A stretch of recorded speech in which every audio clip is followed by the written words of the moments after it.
Hello everyone, I'm Tracy Ferrand from Smart Communication Craft, crafting effective communication for a better future in your personal and professional life. So the first set of videos I'll be just doing an introduction just to gain greater clarity on what communication is so that we can have a better way forward. So traditionally we have the communication where it's a cycle, you speak, you listen, you get feedback. Um, but here's my version of effective communication. It's about communicating what you need or what a problem is clearly and effectively, and at the end of the day, so that you can have better value. So after the conversation, you must have gained some value, whether you resolved the problem, where you clarified something, or you got a need met, or you created some understanding. But at the end of it, you must have something that you gained. You must be in a better off position, right? So that for me is effective communication. It's about the process and the result. So let's go through some tips. You want to be very clear in what you're saying. You want to be concise and you want to be complete. So you want to list your points. What am I going to say? And maybe it's 3 points that you have, A, B, and C. And you make sure that you are very clear when you start the conversation with anyone. But above all, you must speak with purpose. Now, of course, we have very simple conversations, which you don't need to think so much about it because it's not such a big deal. But for conversations that are important, whether it's a relationship, whether it's a conversation with colleagues, with boss, you want to make sure that you have a purpose, especially if you're in a situation where things are, nowadays, frankly, we have very toxic environment. We have great environments. We also have toxic environment, not tonic environments. And that's just the reality. So there's a theory of communication, what it's supposed to be, and what the reality is that we're dealing with. So we have to know our situations and to know what is best. So let's go through some steps. For the cycle, you want to assess. So before you even engage in a conversation at work or at home, is this conversation worth it? Is there going to be value at the end of the conversation? And you want to think realistically. So you assess the worth of the conversation. If you speak to a colleague, will it create more problems? Because the reality is we have organizational politics and we have power structure. So, and that's the whole truth of it. It's a nature of the beast, the hierarchy beast. And so there are consequences for even being respectful and truthful. So sometimes you have to think about those little things. People may say be bold, be courageous, and so on, but you have to be wise. So the next thing is to be wise in your communication. Be wise in your assessment of the situation. So be wise by looking at it realistically. What are the factors that you're working with? What is the background? What are the connections? You want to think about the reality of the situation and whether it's worth communicating or not. If it's something where you want to present an idea, think about the value of your idea. Maybe it's fantastic, and putting it in perspective will help you to pitch it from the best angle. Who do you want to speak to? When do you want to pitch the idea? You want to make sure that others are there so you get the value. So you don't want to just communicate your idea. If you're dealing with someone that's very open and will give you credit for your idea, sure, you can have one-to-one, but if there's no real safety in the conversation, then you maybe want to present your ideas in a group setting, like in a bigger meeting. So, or if it's an email that you're sending, you want to have it on a group forum, so at least you can have, wider audience, and the idea can resonate, it can be pinned back to you. So that's the reality. So assess the value of the conversation. What is the purpose? What is the worth of it? And once you find that worth and that value, then you set a goal. What do you want to achieve? Now, when you set your goal, you have to think about goals that you can control and goals that you cannot influence. Let me explain. So, for example, if it's a conflict or there's a misunderstanding, you can think about explaining yourself. Now, nothing can prevent you really from explaining yourself, so that's a realistic goal. Um, versus if you want everyone to buy into your explanation, to understand what you're saying, you can't always have that. Maybe it's a sensitive situation and you want to clarify and you want people to believe you. You can't make people believe you. Um, you know, sometimes when you communicate with sincerity and clarity and at the right moment, at the right time, then you have a greater result. But the reality is that if even for the most effective communicator, it doesn't mean that you will get 100%. It means that you will get a higher percent in terms of positive outcome, but it doesn't guarantee, because we can't control how people will respond to us, just like we can't really control the weather. So we just have to plan best. So assess the worth of a conversation, set your goals. Do you want understanding? If it's a presentation, do you want others to, do you want to get support? Do you want to be recognized as somebody who has fantastic potential? Do you want to set your mark and set a trend? What it is that you want from the conversation. So those are the things that you want to set as your goal. Sometimes you can add percentages. If you're pitching, for example, maybe a sales point or some product, you may say, okay, there are 50 people in the room. I'd like to get 10 questions from people in the room, and at the end of it, I would like to confirm sales or give my business card, have 50 people be interested in my business card and signing up and making subscriptions. I want 50 subscriptions. So what is your goal versus other non-tangible goals? So think about those. Next thing is plan. So assess, set your goal, plan. Who are you talking to? What's your approach? How will you approach this conversation? What's the best way? Would it be in a private setting? Would it be in a meeting? What is the best approach for your communication? Also your style. Will you be more assertive and direct, or you'll be more calm and engaging? And really that depends on the situation and who it is that you're dealing with. And sometimes you have to be more flexible in your approach, because you may start off very soft and engaging, but then you have to assert yourself in the middle of the conversation. So be prepared for that. So think about who you're talking to, your approach. Is this person a listener? Is this person more aggressive? Does this person or people, this group, have a short deadline? Do they have busy schedules? Are you working in the midst of business? You want to think about your approach. What is the temperament of the person that you're communicating with? Where and when? We can always plan the best time, because sometimes you just have to seize the moment. But the reality is that you have to think about when and where. If it's something sensitive, maybe you want to have a more private conversation. As I mentioned, I'll be giving you more detailed tips about specific conversation in the business setting, your work setting, home setting, and many, many situations, even at school and so on. Next, you want to speak. So when you speak, you remember your points.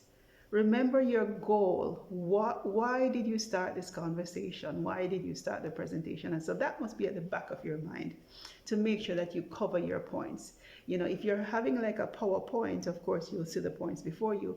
But if you're just having a free conversation in a meeting or a one-to-one or a small group, then you want to remember your points. So maybe you want to take some, a little card, so you can make your notes, point one, point A, point B. So at least you cover everything, because you don't want to finish and say, oh, I didn't mention that. So consider your points and your delivery when you're speaking. Be cool, be calm, and pace yourself. Sometimes we tend to, because I have that problem too. Sometimes I speak too fast, um, or I use a lot of so you want to catch yourself with those things. So you want to pace yourself. When you find yourself going too fast or not listening, you want to pull back. So manage yourself throughout the conversation. And again, remember why you are there. So next thing, you want to listen. So after you've said all you wanted to say, after you explained, after you delivered your presentation, after you have um, pitched your proposal, after you have expressed your satisfaction or dissatisfaction, you want to listen. So, because communication is a two-way process. So, for example, if it's with a partner, you want to listen to what they're saying. Now, you're not going to listen to jump, at every sentence that you don't find agreeable. You want to listen. Maybe take a little note down as they speak, and just if you don't want to forget, so you write things down. Or you just make a mental note. They spoke about A, B, and C, and you listen carefully.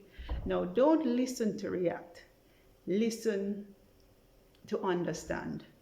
So listen to understand, listen to what the person is saying. Now, you want to ask questions. So at the end of it, clarify. If there's something that you want them to repeat, ask them, could you repeat, please? You said so and so, could you repeat? Or I didn't catch that.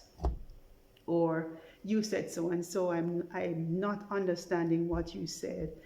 Could you shed some more light on what you just said? So you want to be asking a series of questions and probing to get a bigger understanding. Don't be afraid to ask questions. The person who's asking questions is usually more in a power position because you're pulling for information, so you're more in a position of power. So sometimes we forget to ask questions, even of our bosses or partners or so on. They say something, we just accept it. No, ask questions, clarify, get a greater understanding. And that shows a lot too about you, and that puts the person in a position where they now have to begin to deliver and to respond to what you want to know. So listen very carefully, ask questions, and at the end of it all, you want to reflect. Now, we don't always have the time to reflect because, sometimes depending on what comes up. But you want to, if you have the time after a presentation or after a conversation with at home or at work, you want to think about. And so when you end the conversation, the person says, okay, so is everything okay? Or did I explain myself clearly? If you're not sure, don't say yes. Just say, thank the person for speaking, thank you so much for speaking with me, or I'm glad we had this talk, but I need some time just to reflect and to come back to you, to get back to you. Don't speak too much when you're closing. It's important to close a conversation very clean, very quickly. You don't want to drag it on. So if you're not sure of your mental space, your decision of to process everything at the same time, we all process information differently.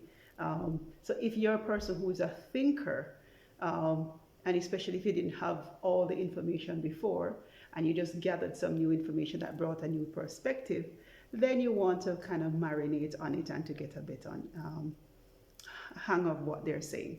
And then maybe say, oh, give me until tomorrow, I'll get back to you tomorrow. You don't even have to let them know why. You just say, I'm a little busy now, or I'm working on something.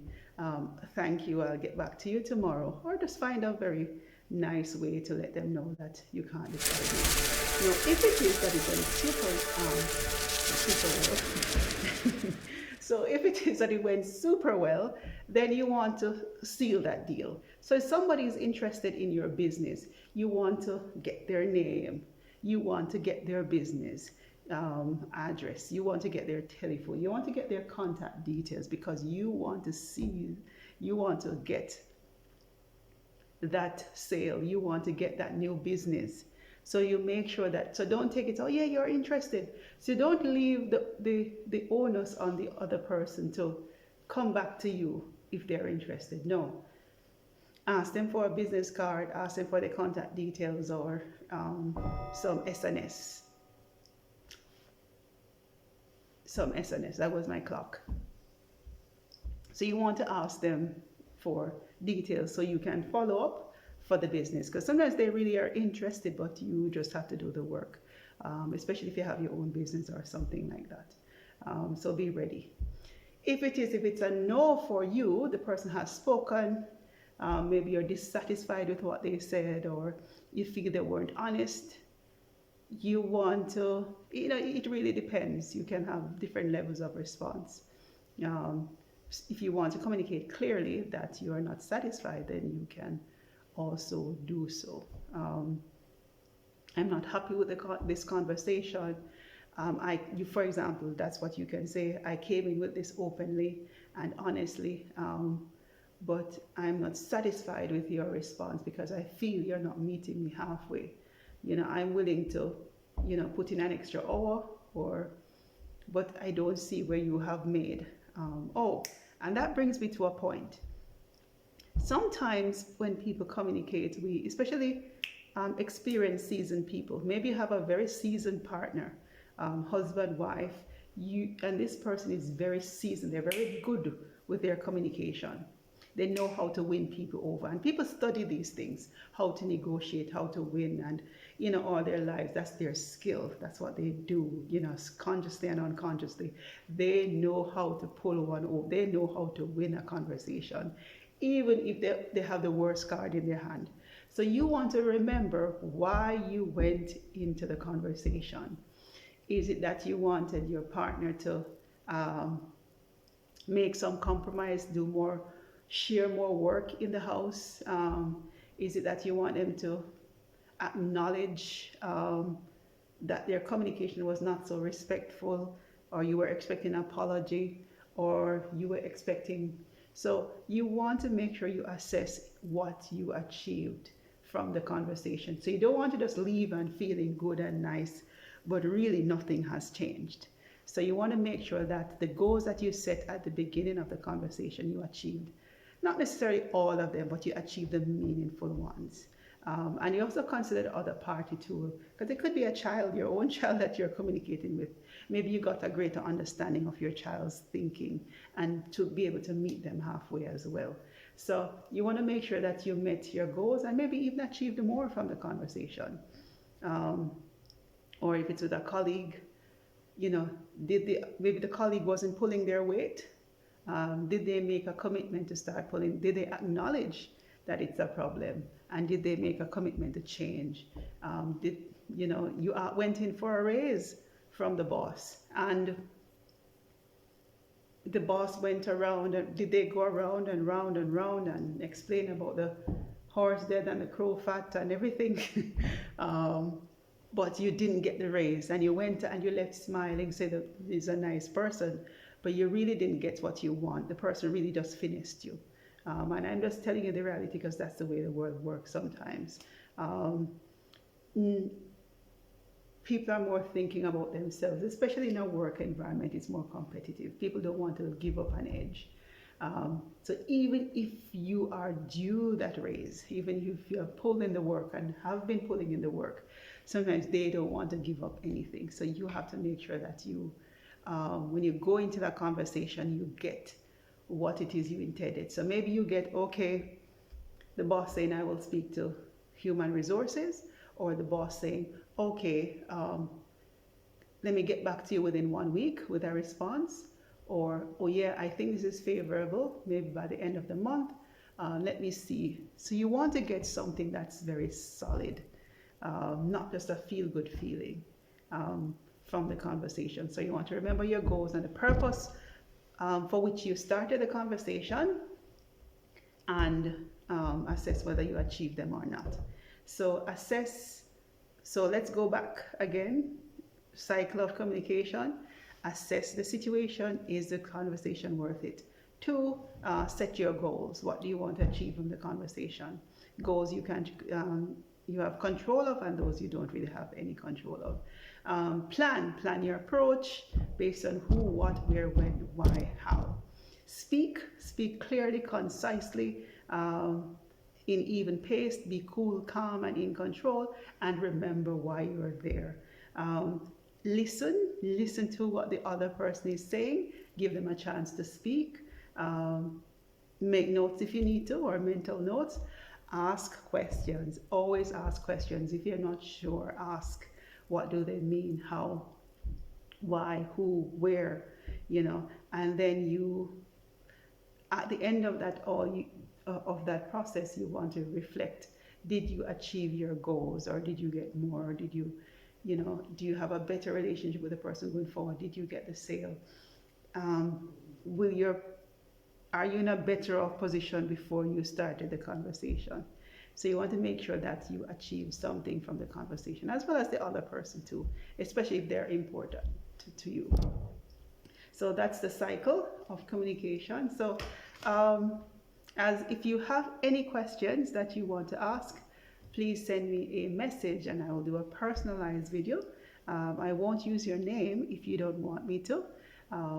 But it's smart communication, creating effective tools and techniques for a better future in your personal and professional life. Stay tuned, more to come. Cheers.